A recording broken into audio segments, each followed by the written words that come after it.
Buonasera e bentrovati a questa puntata di Screenshot dedicata ai fatti della politica, perché il governo Draghi di fatto è caduto. Oggi il Premier è salito al Colle, ha presentato nuovamente le dimissioni dopo essere stato alla Camera, dopo la mancata fiducia arrivata ieri dal Movimento 5 Stelle, da Forza Italia e dalla Lega. Il Presidente della Repubblica ha deciso di sciogliere le Camere, si andrà al voto in autunno. Certo, questo è un momento complicato e la politica, insomma, ci si mette di mezzo con queste guerre, diciamo proprio così, politiche che potrebbero fare molto male al Paese. La politica peraltro si è divisa. Noi questa sera cerchiamo di ricostruire anche le voci, i motivi. Lo facciamo con un ospite in studio che è Cristiano Sciaurli, segretario regionale del Partito Democratico. Grazie per essere con noi questa sera. Dicevo, ieri sono mancati i voti oltre del Movimento 5 Stelle, anche della Lega e di Forza Italia, un po' a sorpresa. Ci colleghiamo in diretta, la ringraziamo molto perché sappiamo che è in treno, sta tornando a casa, è quasi a Mestre, alla senatrice Laura Stabile, che è stata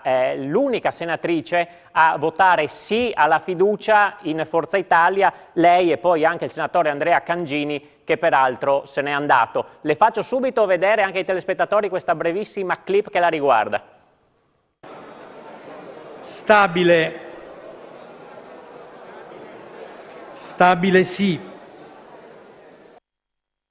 Pur appartenendo a Forza Italia ha deciso di votare la fiducia a Draghi. Perché?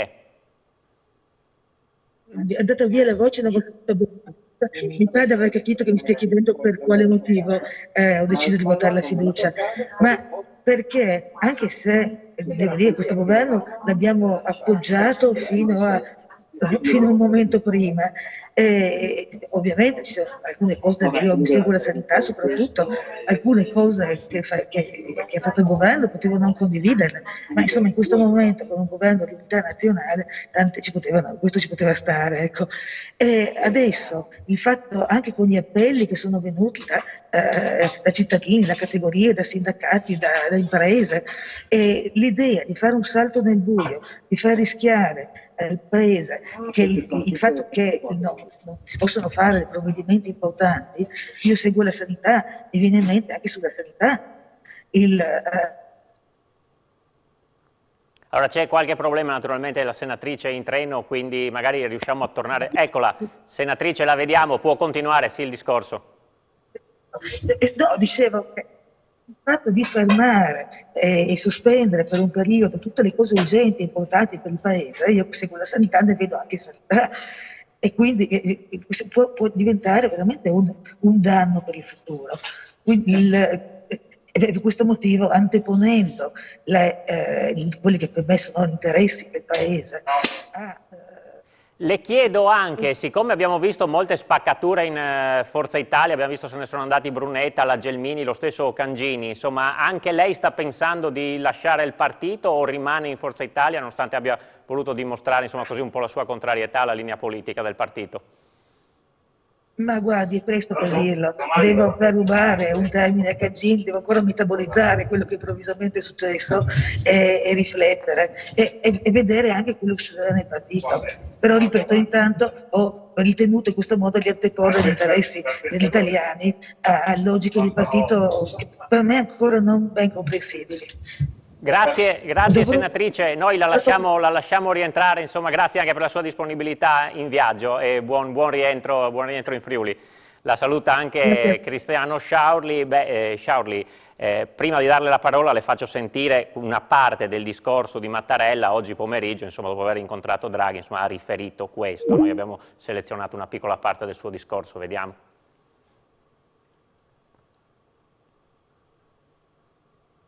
Abbiamo Mattarella. Allora, Sciaurli, poi vediamo anche quello che ha detto Mattarella, insomma, tanto il passaggio, insomma, è chiaro, ha sciolto le Camere, insomma, poi ha fatto anche un appello dicendo, insomma, sì, ma le cose da portare avanti sono tante. Ecco, come si è arrivati a questa rottura politica, forse inaspettata, qualcuno dice, insomma, si poteva prevedere, ma insomma, che può fare male al Paese? Una rottura politica che secondo me farà male al Paese, farà male ai cittadini, alle famiglie della nostra regione e dell'intera Italia. È una rottura politica voluta da alcuni che hanno messo e hanno anteposto le proprie esigenze di partito, le proprie esigenze di consenso a quelle del bene del Paese. Non voglio utilizzare eufemismi stasera, Il governo Draghi era nato su un presupposto di unità nazionale. Non ci sono persone più distanti da me di Salvini, che metteva le magliette di Putin e inneggiava alla grandeur della Russia, però quel governo era nato per dare risposte a un paese in piena pandemia che doveva recuperare risorse europee, utilizzarle al meglio e doveva affrontare inflazione e difficoltà delle famiglie e anche un autunno che sarà difficile. C'erano tutti i presupposti per continuare a mantenere quel governo di unità nazionale. Il Movimento 5 Stelle prima, la Lega e Forza Italia dopo hanno deciso di staccare la spina al governo Draghi. Di staccare la spina al governo Draghi per pensare all'interesse del proprio partito, quindi a lucrare nelle urne elettorali da un lato e a identificarsi e a mantenere una propria esistenza dall'altro. Io penso questa volta che i cittadini invece riconosceranno chi fino in fondo ha sostenuto il governo Draghi, senza se e senza ma. Voglio essere chiaro su questo. L'intervento di Draghi alle Camere, in particolare quello al Senato ovviamente, è un intervento molto importante che dà anche una base al Paese, ma è ovvio che non poteva accontentare tutti, non accontentava pienamente neanche il Partito Democratico, perché non c'erano alcuni presupposti che magari noi avevamo messo in campo. C'erano certo il salario minimo garantito, che è una delle nostre battaglie per i giovani, ma non c'erano tutte le richieste del Partito Democratico. C'era la volontà però di proseguire per il bene del Paese e per le sfide che attendono famiglie e cittadini nei prossimi mesi. Qualcuno ha deciso che la propria poltrona, la propria percentuale elettorale è più importante delle condizioni drammatiche che stiamo vivendo, perché la pandemia, ahimè, sicuramente magari non morde come l'anno scorso, ma è ancora in corso. Abbiamo una guerra alle porte dell'Europa, su cui Draghi era un punto di riferimento europeo anche nei rapporti internazionali. Cioè, quello che a me preoccupa è che noi abbiamo visto Boris Johnson che non è più premier inglese, abbiamo Macron senza una maggioranza in Francia, il premier tedesco Scholz ancora non ha preso pieni poteri rispetto all'importanza della Germania. Mario Draghi era un riferimento internazionale per l'Italia, certo, ma per l'intera Europa. Ed era un punto di riferimento anche rispetto alle scelte internazionali che saremo chiamati e siamo chiamati a fare oggi. Sì. Secondo me la scelta scellerata è stata davvero quella di voler anteporre le proprie esigenze a quelle del Paese e dell'Europa. Ecco, scelta scellerata, poi il termine è stato proprio lo stesso che ha usato oggi il Presidente della Camera di Commercio di Pordenone Udine da Pozzo, ma la stessa Anna Mareschi Danieli per Confindustria Udine, sì. Insomma, Tuonato fa molto male alla nostra economia. Questo ci dimostra, persone che magari non votano la sinistra, come si suol dire, no? Per banalizzare fra di noi e per discuterne con i telescoltatori. Persone che magari non votano la sinistra classica, ma che avevano chiaro quali erano le priorità del Paese in questo momento e che si sono messi in campo gli appelli dei sindaci, delle categorie, gli appelli di Confindustria come dei sindacati, gli appelli di Libera come di tante associazioni del terzo settore. Diciamo che non sono state ascoltate da parte del Parlamento italiano. Tutto era appeso un po' ai 5 Stelle, che erano tra l'altro i vostri alleati di governo, e 5 Stelle che insomma hanno deciso, lei diceva, di staccare la spina. Il perché lo abbiamo chiesto al deputato Luca Sud, proprio del Movimento 5 Stelle, sentiamo insomma qual è la loro versione dei fatti. Buonasera a tutti. Ieri in Senato eravamo disposti a dare almeno un appoggio esterno al governo, ma per poterlo fare ci aspettavamo una reale ed effettiva apertura di Draghi alle nostre richieste, che, lo sottolineo, non erano certo orientate ai nostri problemi interni, ma a quelle dei cittadini. Reddito di cittadinanza, superbonus, salario minimo. Su queste misure abbiamo chiesto garanzie al premier dimissionario. Nessun ultimatum, ma richieste volte a tutelare l'Italia dei cittadini che rappresentiamo e verso i quali ovviamente ci sentiamo responsabili. Chi ha votato Movimento 5 Stelle non l'ha fatto per vedere anacquate, se non boicottate, le battaglie per loro che stavamo appunto combattendo. Per cui non potevamo rimanere indifferenti, mentre all'interno della maggioranza parlamentare le nostre istanze venivano messe all'angolo. Parlo delle nostre iniziative per sostenere il Paese e far ripartire l'economia, che sono state attaccate e disprezzate, e Draghi non ci ha difesi. Ora capite il disagio che ci ha portato a presentare a Draghi il documento di 9 punti. È stata l'estrema ratio di fronte a un atteggiamento sprezzante che il Movimento 5 Stelle ha subito all'interno della maggioranza. È evidente che serviva un cambio di passo, così non si poteva continuare. In ballo c'era la sorte delle misure per le quali abbiamo combattuto, oltre che la dignità politica.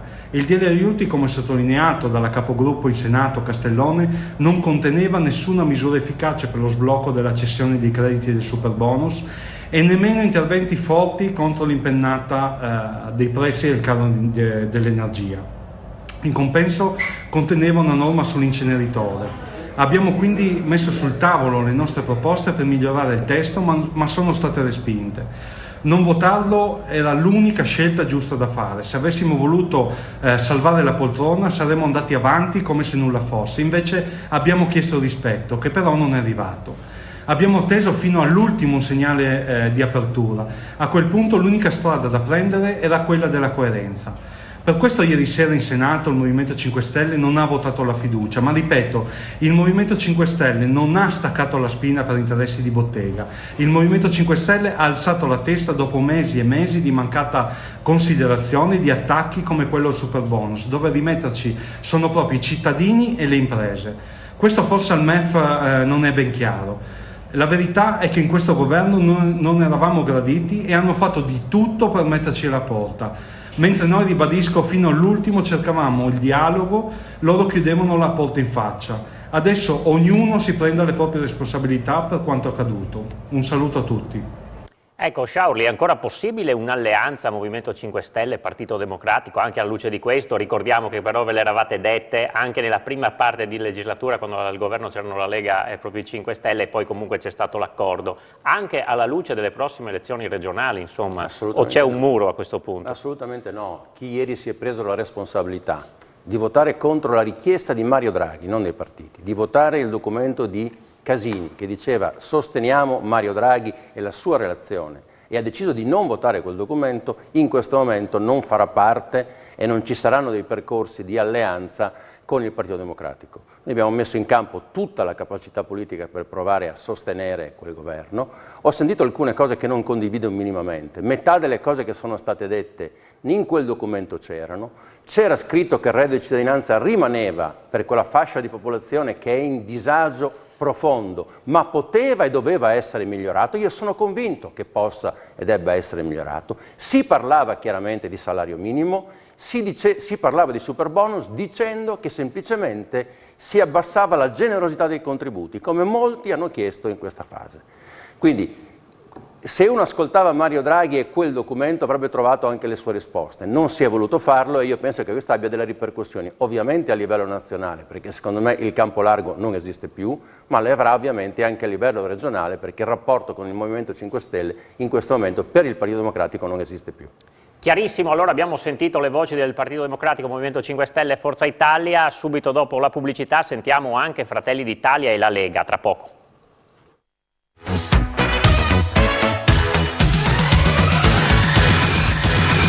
In diretta con Screenshot parliamo della crisi di governo e le ripercussioni con il voto in autunno. La data probabile è quella del 25 settembre, anche se si sta ancora ragionando, potrebbe slittare i primi giorni di ottobre anche per dei tempi tecnici che poi insomma si cercherà di capire anche nei prossimi giorni. Abbiamo sentito le voci del Partito Democratico, di Forza Italia, del Movimento 5 Stelle, adesso sentiamo quelle di Fratelli d'Italia, unico partito che è sempre rimasto all'opposizione e che chiedeva da tempo il voto. Abbiamo intervistato poche ore fa il senatore, capogruppo in Senato di Fratelli d'Italia, Luca Ciriani. Sentiamo.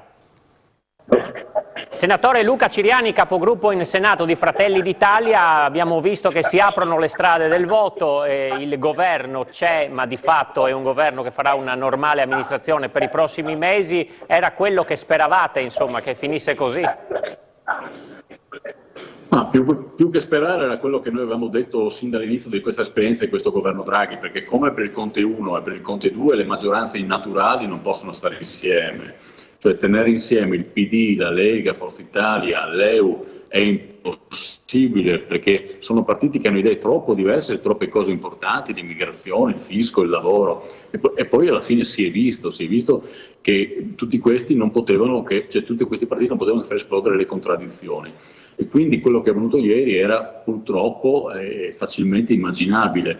Noi, quando si è dato l'eleggere Presidente della Repubblica, avevamo detto che era preferibile tornare subito al voto, eleggere un governo forte che potesse durare per 5 anni. I partiti hanno preferito tenere Draghi contro la sua volontà a Palazzo Chigi, tenere in piedi un governo che non poteva andare lontano, e adesso è successo quello che secondo noi era inevitabile. Non c'è nessun compiacimento in questo, perché sappiamo che ci aspettano tempi difficili, però c'è anche la chiara volontà di restituire la parola agli italiani, e in democrazia il voto è la cosa più normale e più importante che ci sia. Il voto non è un pericolo, il voto è il momento in cui gli italiani liberamente decidono da chi farsi governare.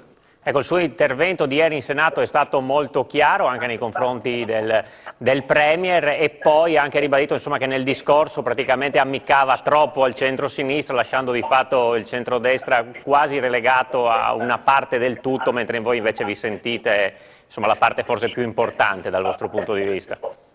Ma sì, noi non siamo al governo, quindi non eravamo, diciamo, direttamente interessati, però era chiaro a chiunque che quel discorso è stato un discorso sbilenco, cioè tutto orientato a compiacere il PD, non una parola di critica nei confronti del Partito Democratico. Io, per esempio, se posso dire, mi sarei aspettato una tirata d'orecchio al PD per le continue provocazioni che fa soprattutto alla Camera, mettendo in agenda la liberazione delle droghe, lo Ius Scholae, tutti argomenti che vanno a pugni con la volontà del centrodestra.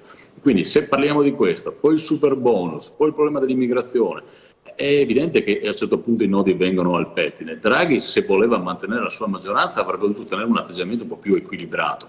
Io non so se questa fosse la sua volontà, se è stato un errore, però di fatto quello che è successo ieri è stata l'esplosione di contraddizioni che erano latenti da troppo tempo.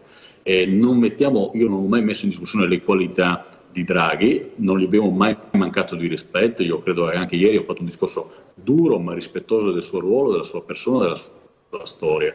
Però neanche Maradona può portare, se mi permetti questo paragone un po' così, può portare una squadra di terza categoria in Champions League. Ecco, la sua maggioranza, il suo governo non era il governo dei migliori, era un governo mediocre che ha fatto delle riforme mediocri, penso alla riforma della giustizia per esempio, e quindi nemmeno la sua persona, per quanto autorevole, può trasformare in oro quello che in oro non è. Non era il governo dei migliori, era un governo formato da troppi partiti, e, come ripeto, le contraddizioni non potevano che esplodere. Ecco, una delle stonature che un po' si viveva era, insomma, il centrodestra governa unito in tante regioni, però al governo sono divisi. Questo passo di ieri, Sì, la mancata fiducia da parte della Lega e di Forza Italia, di fatto vi riallinea. Ecco, immagino sia una decisione anche nata in quest'ottica delle future elezioni. Sì, il centrodestra unito è un valore, noi l'abbiamo sempre detto, siamo stati all'opposizione in maniera coerente perché abbiamo sempre ritenuto che il popolo del centrodestra voglia da noi un'alternativa alla sinistra. Noi abbiamo promesso mai col PD e mai col 5 Stelle, questo abbiamo detto e questo abbiamo fatto. Adesso il centrodestra unito ha la possibilità di governare questo paese, dobbiamo essere seri, dobbiamo essere responsabili, non dare nulla per scontato, c'è una campagna elettorale dura e faticosa che ci aspetta. Il nostro obiettivo è dare al Paese un governo forte, serio, coeso, responsabile. Se mi permetti, voglio anche ricordare che il centrodestra di governo già esiste in molte regioni, in Friuli esiste in Veneto, in Lombardia, in Liguria, in tante città molto importanti, quindi abbiamo le qualità e le competenze per governare questo Paese. L'Italia non è alla vigilia dell'assalto dei barbari, l'Italia è semplicemente alla vigilia di nuove elezioni, come è avvenuto in Germania, come è avvenuto in Spagna, in Portogallo, in Slovenia, in ogni parte del mondo. Le elezioni non sono una tragedia, sono soltanto il modo per far nascere un nuovo governo. Se vinceremo noi sarà un governo solidamente ancorato in Europa, solidamente ancorato all'Alleanza Atlantica, solidamente vicino all'Ucraina e ai paesi che alleati dell'Ucraina. Quindi la cooperazione internazionale, il contesto economico in cui agiremo è quello rivolto alla conferma dei solidi rapporti internazionali che l'Italia ha sempre avuto in questi anni. Queste le parole del senatore Luca Ciriani. Adesso ci colleghiamo, la ringraziamo perché anche lei è in ritorno, in viaggio, in macchina, in questo caso la deputata della Lega Aurelia Bubisutti. Buonasera Bubisutti, insomma la Lega che ha iniziato questa legislatura governando, poi è passata all'opposizione, poi è ritornata al governo, adesso insomma si è di nuovo smarcata, insomma un po' un frullatore politico quello a cui insomma abbiamo assistito da parte del vostro partito. Ecco, perché no a Draghi a questo punto? Beh, innanzitutto io voglio ricordare che la Lega responsabilmente ha fatto un governo con i 5 Stelle, poi sappiamo com'è finita, ma soprattutto quando si è pensato a Draghi, altrettanto la Lega responsabilmente ha accettato, perché sapeva che in quel momento c'era bisogno di una persona forse al di fuori, ma competente e capace per portarci verso una situazione molto chiara, molto più chiara e molto più tranquilla. Questo non è stato, tant'è che la Lega ha sempre votato la fiducia, anche provvedimenti su cui non era d'accordo. E quindi la Lega è stata leale con Draghi. Le dirò di più, personalmente ritengo che faccio fatica a parlare di superuomini, supermari, eccetera. Mi aspettavo da Draghi maggiore equilibrio, perché le capacità Draghi le ha e le ha dimostrate, ma sotto il profilo politico ha dimostrato di avere delle mancanze incredibili e lo ha dimostrato ieri nel suo intervento. Io le dico la verità, l'ho ascoltato con tantissima attenzione e con molto rispetto. Mi aspettavo da parte sua un intervento duro, ma non mi aspettavo un intervento così umiliante nei confronti anche della Lega, con quello che la Lega ha fatto in questi 17 mesi con Draghi, ecco, con il lavoro importante che ha fatto, perché non dimentichiamoci che abbiamo fatto molte cose importanti con il governo Le chiedo Draghi. anche un'altra cosa però, le chiedo anche un'altra cosa, è anche un po' un calcolo politico, nel senso, siccome Fratelli d'Italia sta prendendo molto, insomma, stando ai sondaggi, molti voti, magari la Lega ha paura in questo caso che rimanendo troppo ancorata al governo possa arrivare alle elezioni un po' più scarica, magari marcandosi subito. Guardi, la Lega era perfettamente consapevole che andando al governo avrebbe perso consenso e così è stato, ma nonostante quello siamo stati leali. Questo bisogna dirlo fino in fondo, siamo stati leali, solo che ad un certo punto sia 5 Stelle che il PD hanno deciso di fare cose che non erano assolutamente condivisibili. Quindi lo sapevamo perfettamente che è facile essere all'opposizione e devo dire che Fratelli d'Italia lo ha fatto anche molto bene, però noi abbiamo fatto un'altra scelta, abbiamo scelto un'altra strada più faticosa, più difficile.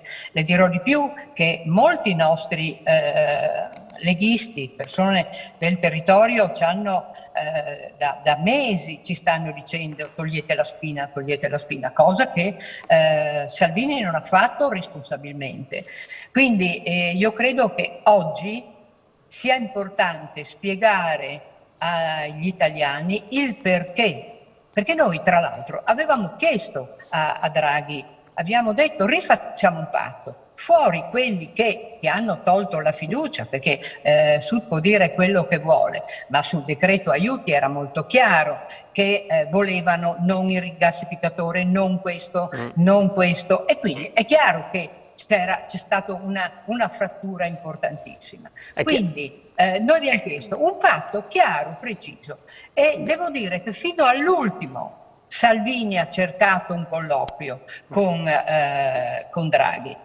Ieri è stata un po' una doccia fredda, noi ci aspettavamo veramente un discorso più conciliante, cosa che non è avvenuta. Grazie mille ad Aurelia Bubisuti, grazie e buon viaggio, ecco, buon rientro in Friuli, speriamo di averla anche prossimamente in studio con noi. Vi faccio sentire anche adesso le parole del senatore di Forza Italia Franco Dal Mas. Abbiamo sentito prima chi ha votato per il sì come Laura Stabile, lui invece è rimasto fedele alla linea di Berlusconi, vediamo. Cos'è che non è andato? Prima di tutto, solo pochi giorni prima, il Movimento 5 Stelle, la massima forza presente in Parlamento, ha votato la mozione di sfiducia su un decreto che stanziava 20 più miliardi solo per il 2022. A quel punto Forza Italia ha chiesto una verifica di maggioranza, verifica che non c'è stata. Ne è seguito il Presidente che si è presentato al Colle dimissionario e il Presidente della Repubblica ha congelato, diciamo, ha parlamentarizzato la crisi. Nel discorso di ieri Draghi ha dato degli spunti sicuramente importanti, interessanti, pur tuttavia la giornata si sarebbe dovuta concludere così come era negli accordi politici, attraverso la votazione di diverse mozioni, senza che la questione di fiducia fosse posta su alcuna delle mozioni. Così non è stato, perché in modo improvvido a un certo punto è stata posta la fiducia sulla mozione di Casini. Questo che però non abbiamo compreso è stata questa forzatura che è arrivata nel pomeriggio, che poteva essere evitata e probabilmente oggi avrebbe assicurato una situazione politica completamente diversa da quella che stiamo commentando. Adesso c'è il concreto rischio che questo Paese si avvii verso il voto.